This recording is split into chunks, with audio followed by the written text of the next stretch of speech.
Ladies and gentlemen, welcome back to the Seafarer Social Podcast. This is episode 21, and I have the one and only Chief MAKOi with me. Chief MAKOi was the first ever seafarer influencer I came across. I'll tell you a very funny story before we get in. So, about 3-4 years ago, I started working for a company based in Glasgow in Scotland, and they flew me out to the city, and we went to one of these co-working spaces. We had a TV. It was just the three of us, me and the two co-founders, and they pulled up YouTube and they said, look at this guy, check this guy out, this is who we need to work with. And I saw Chief MAKOi. At the time, he had about 420,000 subscribers, and his content was very authentic, very real, and most importantly, educationally based. And I saw that just from the interaction he gets, just how globalized his audience was. It wasn't just Filipinos, he has an audience from all around the world. And I think it's safe to say he is one of, if not the biggest YouTube seafarer influencer in the world. And with that being said, I'm absolutely honored to have him here. He's also a very good friend of mine. So good to see you, Chief. How's it going? Hi, Carl. Nice to be here as well. Same old, same old. Doing good. Yeah, I mean, we met in person probably about 2 or 3 years ago. We went for lunch for the first time in Manila because of our common connection with a previous marketing executive I used to work with called Rhea. She did a project of you, and she said that she had direct communications with you, and since then we've probably done around maybe 4 or 5 campaigns together, I think now. Yeah, I think so. And it's been fun. I'll never forget the time when we were at Ames together. And Yeah, do you remember when we were speaking to all those cadets? yeah, in the town hall. And I sat there and I gave them a really nice speech about social media. And then when it was your turn, you were like, all of you need to learn English. Do you remember? Yeah, I did.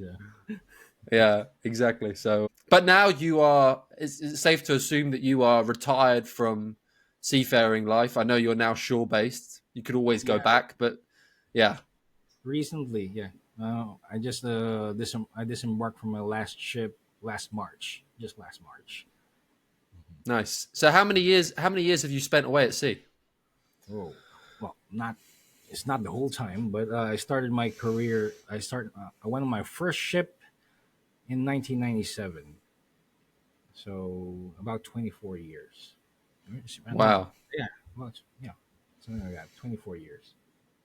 Okay, so let's take it back 24 years. Tell me about where this all started for you originally, where you grew up, and what it was originally that inspired you to pursue a career as a seafarer. Well, to be honest, this was back in high school when I was graduating from high school. I didn't really know what course to take for college. So, incidentally, one of my uncles, who was also he was a chief mate back then. He just disembarked and took me shopping, and he asked me where I'm planning to go to school for college. Said I didn't know. Okay, why don't you try in PMMA, become a seafarer? Yeah, there's good money, and in PMMA, in the second year, you already go on board a ship. Okay, so that's cool. So I tried it out, and that's where it And, began. and and before you went into PMMA, while you were at high school, were you somebody who was achieving high grades? Were you an academic? Not really. I'm more of a. I was in a band back then, so rock band, and sometimes I was also into martial arts, yeah, and football. Nice, cool, Mostly curricular stuff. I'm not really very studious back then. sure. And which part of the Philippines did you grow up in? Were you in Manila Island or were you in the other ones? Yeah, I was born and raised in Manila, in Makati actually. Wow. City boy Okay. all throughout. Nice. That's cool. And when you first went on board from PMMA, who was the first company you worked with? How long was your first contract? I was I was with NYK back then. It was a Japanese company. So my first ship was a container carrier, and I was there for almost 11 months. Do you remember what your paycheck was? $400. $400? Yeah, a month. Was that considered good money back then in the Philippines? Back then, it was fair enough. It's actually higher than. Well, this was 1997, and the exchange rate back then was 20 something. Yeah, it's fairly higher than what newly graduates usually get. Nice. And when were you able to buy your first property? Because I know you own a couple of properties now. You have a farm. When were you able to buy your first property? Well, that's an interesting question because I always had this plan that my career comes first. So it's like I had an arrangement with my wife. I told her, okay, until the time that I get to first engineer, we won't buy a new car. Okay, so when I became first engineer, we bought a brand new car, and then we will buy a house when when I become chief engineer. So yeah, and I became chief engineer 11 years after graduation in 2011. Nice. That's where That's quite. That's quite cool. my first car. Yeah, for Filipinos, it's fairly fast. It's not the fastest, but yeah, it's still quite fast. And in those 11 years building up to becoming a chief engineer, did you have mentors? Were there particular people that really played an important part in your life? Mentors. Well, I could say I've had plenty, especially during the first few years after graduation. The Japanese were very good to me, actually. So they were very strict, but I always studied. They were actually prioritizing me to, pushing me to study, and that's where I got the habit. I think that's where I started to become more studious after graduation. Yeah, that makes a lot of sense actually, because I think that's something that you really, really push in your messaging actually. Every time I've been around you and cadets or even your content online, it's always pushing, we want more. Let's study harder. If you think you've done enough, you haven't done enough. Keep going, Yeah, which I think actually differentiates you from perhaps some of the other content creators. yeah. The Um, more happy-go-lucky guys, leave everything to fate. yeah, no, I agree, and I think that gives you a really nice USP actually. Mhm. So let's talk about the transition to content creation. When did you first ever pick up a camera and start filming a YouTube video? This was 2017. 2017. My hobby was actually photography. I've been in photography since 2012, so I have a lot of cameras. Video was really not my thing. I knew nothing about videos, but I started watching YouTube around 2016, and I saw this guy vlogging. He's just documenting his life or something like that. And I said, "Oh, that looks pretty cool. Maybe I should try that, but on board a ship." So I checked YouTube if anyone was already doing it, and at that time, 2017, no one was doing something like that. You would find some people, some seafarers, filming activities or something like that, but never talking in front of a camera. So that was a fairly new thing back then, and I was really shy. I mean, you look like a crazy person talking in front of a camera, especially if you're in public or something. So that was a fairly new thing, and I think, yeah, I'm probably the first, if not the first, in one of the first seafarers who did vlogging for YouTube. And And just what was your shipping company's opinion on this at the time? I was with Synergy Group. And were they comfortable with you doing this? They were happy to support it? Yeah, they had no opinions of it because, like I said, it was fairly new, and their social media policy back then was fairly open. You're allowed to do that as long as you don't do anything crazy. And so, yeah, it was quite okay. Nice. And what was the first video that really picked a lot of traction? Was there one video that you remember where it was like, okay, wow, this is a lot of engagement? It's the Thailand video. What happened in the Thailand video? It's when the girls came on board the ship. You had the Thai girls come on board a ship? I did not have them come on board the ship. They came on board the ship. I mean, you pretty much don't have a choice. How many views did that video get? I don't. Initially, that was the one that spiked a lot. So, and some other content creators in Facebook tried to steal it. Actually, they re-uploaded it.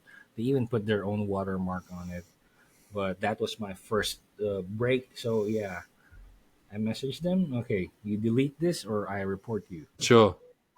Yeah. And would you say that the people that were engaging with you on YouTube were seafarers, or were you also gaining attention from those outside of seafaring? At first, the followers, the ones who viewed my videos were seafarers mostly, or families of seafarers. But eventually, when I started showing machinery and other stuff on board, some of the technical stuff on board the ship, yeah, that's when the non seafarers started watching, and they're actually the ones who are more interested in my videos. So, did your content style change, or was it always educational based? Back then, initially, it was more of a experience based, but the way I tell it, it's like a documentary in a way. So you could pick a few things up. I mean, the style was already educational, even though I was just narrating my experience. And eventually, after a few years, I decided to include some actual educational stuff. And later on, even current events, like analysis of current events and stuff like that. Yeah. So, where do you get your inspiration then for topics of conversation or themes for your content? Where do you get this inspiration from?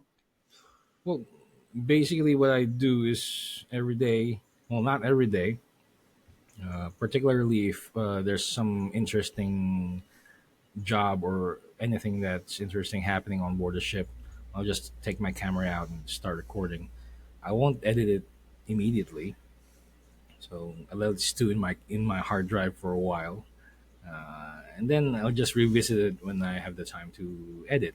And from there, I just try to tell the story. Even mundane tasks will somehow I find a way to make it sound interesting. Nice. And that's a real skill, actually. I would say that some people really struggle with that nowadays, being able to take, like you said, mundane tasks and making them creative and making them engaging with your audience. Well, yeah, I guess so. Based on the comments by a lot of the viewers, that's how they describe it. And your audience, you said that a lot of it is seafarers, but you have also broken out into sort of the logistics world and so on and so forth. Where are they? Where are they geographically located? Well, right now, a big like a quarter, more than 25% is from the U.S. It's actually overtaken Filipinos. Wow. I think the percentage of Filipinos is like down to 15% right now, maybe What other less. countries? Yeah, UK, Europe, Australia. Did you ever India. get any attention from India? Yeah, India too. India, I think it's around 4 or 5%, something like that. Yeah, because I read somewhere that India actually produce more chief engineers than any other country in the world. Hmm. Yeah, they produce a lot of officers. A lot of officers, period. Yeah. Yeah. Yeah, I thought as much.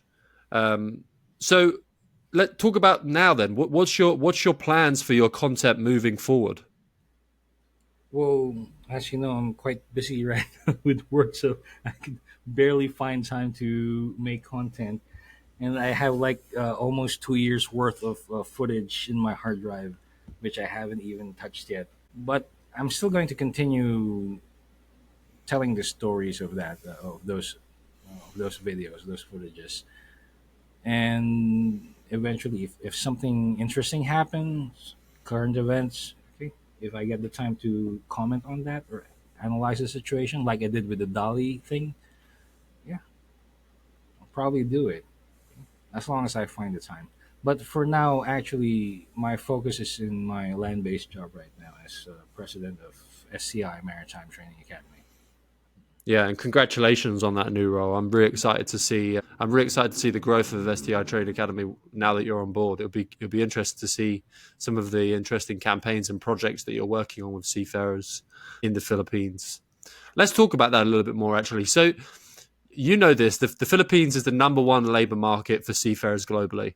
A lot of the time when we discuss this, people will say, yes, it's because of the cost of labor.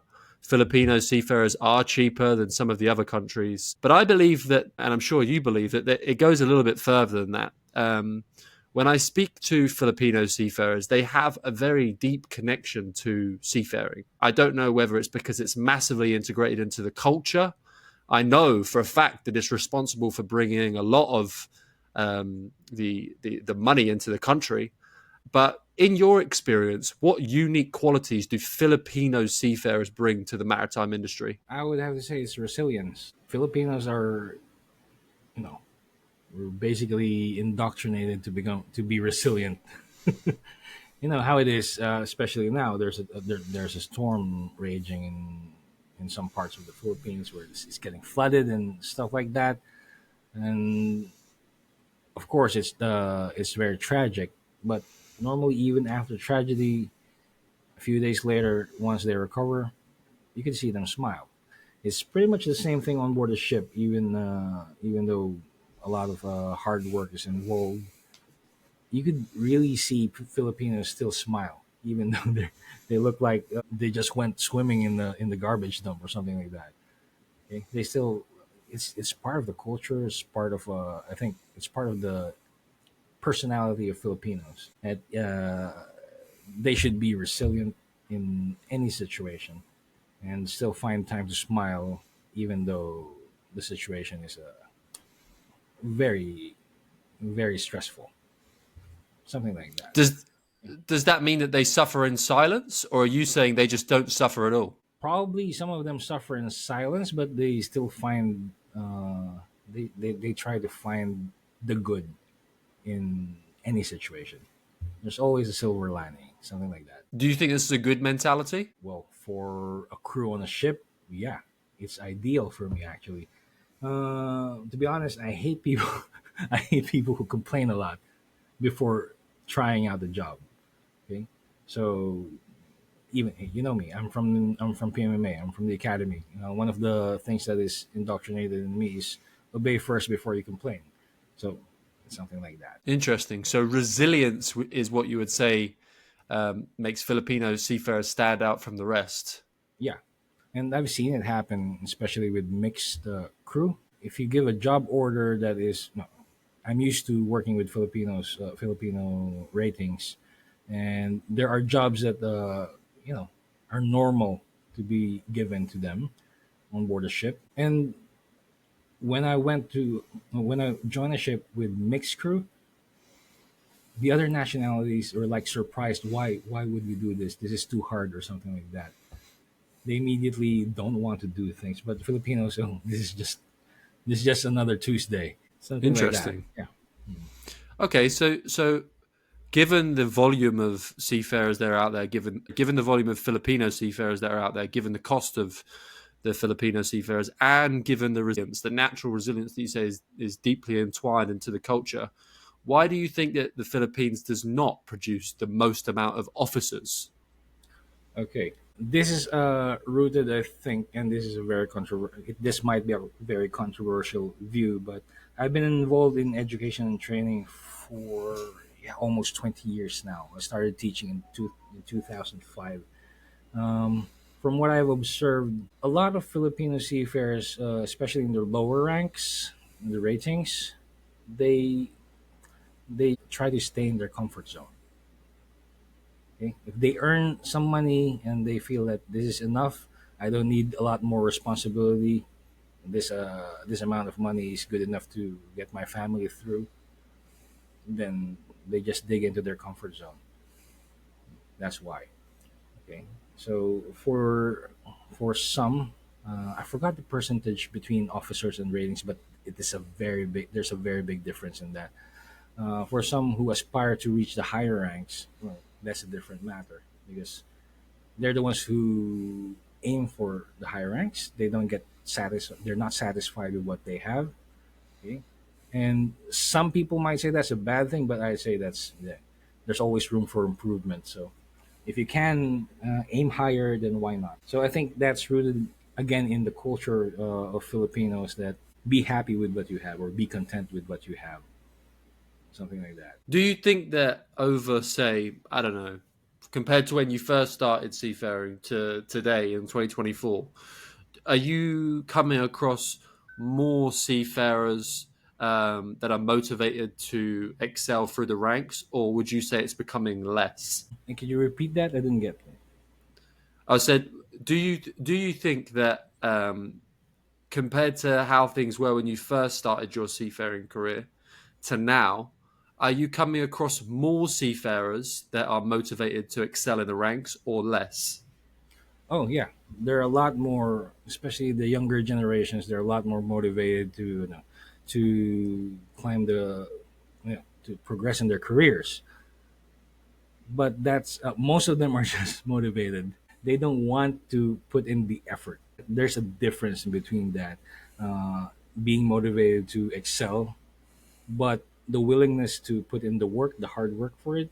Yeah, that's another story. Sure. So sometimes people might say, the Gen Z, not seafarers, but as a whole, Gen Z are lazier.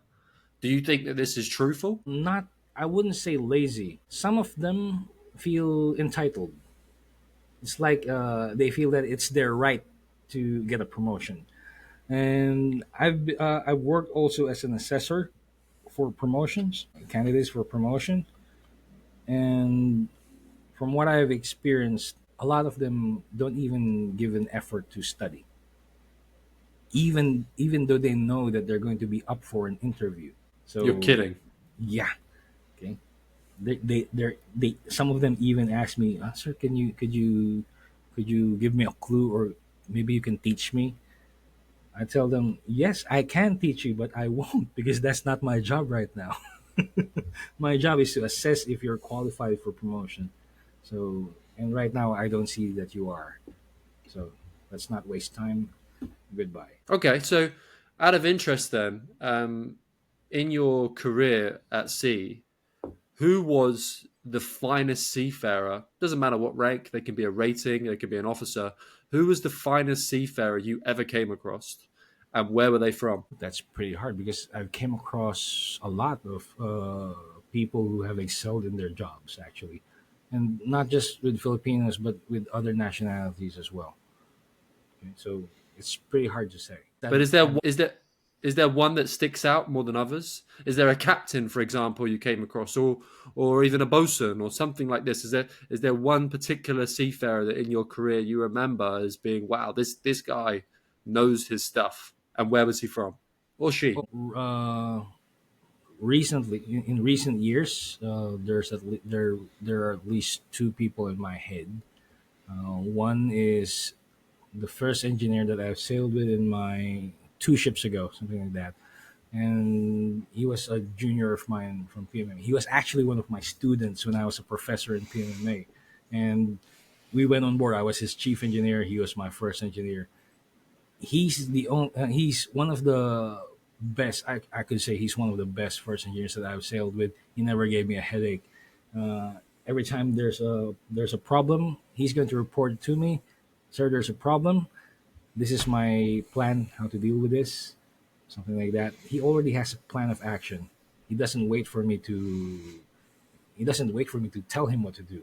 Okay, he lays out the plan, and if it sounds good to me, okay, go do it, and then report to me later. What are the results? Yeah, he never gave me a headache. So that guy, and he was young back then. He was like 26 or something like that. 26 years old. What about the second? The second one was an electrician. He was an Indian guy. I never even have to tell him what to do. Okay, so as opposed to some electricians that always rely on chief engineer to ask them what will be the job order, or sometimes they don't even ask. They just do whatever they want without prioritizing anything. But this guy that I remember, yeah, he has initiative and he was very diligent in his stuff. Even the ones that I told him, hey, you don't have to dismantle everything like that. Let's just do the surface thing and something like that because that's what's being asked to be done by the PMS or something like that. But he was very diligent and very thorough in his job, and I like that. Nice. And I guess that leads me to my next question, which is what do you think is the best leadership style for an officer at sea? How do you think is the best way to, because you look at a ship, it's a bit of a microculture on board that vessel 20, 30 seafarers, some from different countries, different languages, different religions. How do you think you operate a ship with the best leadership style where everybody is working together harmoniously and spending time together and ultimately having the best output? Well, of course, for me, it would be when you motivate your people to be better. For me, I actually encourage my junior engineers to study one rank higher. And as soon as I see that they have the capability to handle higher responsibilities, I let them do it. Nice.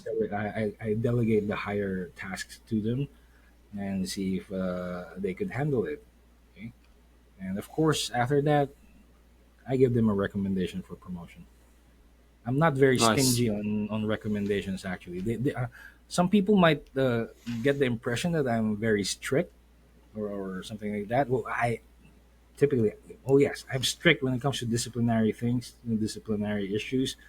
But for education and training, yeah, I'm also strict there. You have to study, you have to know your stuff. I don't tolerate, you know, stupid actions. You have to know your stuff, actually, and if you want to know, if you want to advance into the higher ranks, you should show me that you're capable of doing it because I'm going to let you do it. Okay? I'm going to test you right then and there. Nice. I think that's probably the best way to teach people, period, is giving them Yeah. responsibility, putting them in the heat and seeing if they can handle it, Yeah. And I especially actually within showed that. I seafaring. actually showed that in some of my videos wherein we were training cadets, engine cadets. In my company in MTM, cadets are already licensed and they have already a few years experience on board a ship. But if they get a recommendation for promotion, it's going to be direct to fourth engineer already. They don't pass through ratings or anything like that. So the training that I give them is actually for fourth engineer already. And in one of my videos, we were testing the cadet in overhauling the purifier just by himself, and I gave him an assistant just to for support and lifting and stuff. But everything, the sequence, it was all up to him. And the engineers, for us, we were just watching him. We were just And he watching got a him do it. promotion. He got a Yeah, I did. promotion. Yeah, he did. Nice. So you don't take any BS. They have to study hard, but you're not stingy on promotions. If you see somebody If they who is, deserve it, yeah, then yeah. nice. Okay, cool. My final question before we wrap things up. I know you're very well dialed into the Seafarer social media influencer space in the Philippines. Yeah. There are now a lot of guys and girls coming out of the Yeah. Philippines with large follower basis on Facebook, on TikTok. Yeah, a lot of them have more followers in Facebook than I do because Yeah. I didn't really focus on Facebook that much. Is there my question to you is out of all of the seafarer influencers that are coming out of the Philippines, is there any out there? I know you have a different content style, but is there any out there that you're watching and thinking, "Wow, okay, this guy or girl, they could really do some great work. They could really inspire. They could really educate and create value, providing content for the next generation of Filipino seafarers." For Filipino seafarer influencers, Yeah, yeah, I think I told you about this electrician girl, Inday Lecky. you did tell me about her. Yeah. Yeah, she's very good in her diction in English. She delivers her content in English, and her videos are easy to follow, and the production value is very high. And she's pretty too. That's why. What was your opinion on Lecky Jake's content style before he sadly Oh passed yeah, away? back then, yeah. I also watch him because I'm very interested in learning about the electrical parts of the ship. And that's actually a weakness of a lot of marine engineers, electrical electrical systems. That's why I was very sad when he passed away a few months back. We were actually going to offer him a job in STI, but yeah, when we called him, he was already in the hospital. Yeah, it was very sad news, and it happened very sudden. As always, when we talk about Lecky Jake, my thoughts and prayers and God's wishes are with his wife Yeah. and his two children. It's awesome to see that his wife is taking over the account and doing her own content now, working with. I believe she works with Maersk. Am I right? Yeah, yeah, she did. Yeah, same as Lecky. So hopefully she can continue his legacy. Thank you so much, Chief. We are hopefully going to be working on some upcoming projects together. I'm coming back out to the Philippines in 2 weeks, so I'll see you at Crew Connect. Yeah. And yeah, we are also in the process of talking about doing our own little job fair out in the Philippines in December. So hopefully we can get some sponsorship on board and get some seafarers to actually come down. I'd like to see at least 2,000 to 3,000 seafarers. Um, Okay. which is a big stretch, but we can make it happen. We did it with the Seafarer Gala. We did it with the Yeah, Seafarer Gala. it's just with the timing. Yeah, it's all about the timing. Okay, It's all so about the timing. It's all about the yeah, we timing. can we can we can get 2,000 actually. Yeah, like I think we can as well, especially with your audience, especially with some of the other guys and girls' audiences. We'll get Biani, we'll get Ivan, we'll get Yep. Casey, Abigail, Chinsu, all of these guys and girls on board, and we'll make it happen. But yeah, thank you so much. I've been really looking forward to record this one with you, and as always, can't wait to work on some future fantastic campaigns with you. Yeah, I'm looking forward to seeing you back here in Manila as well. Nice. We'll go get some lunch. Yeah, of course. Thank you, Chief. Take care, buddy. Yeah, thanks.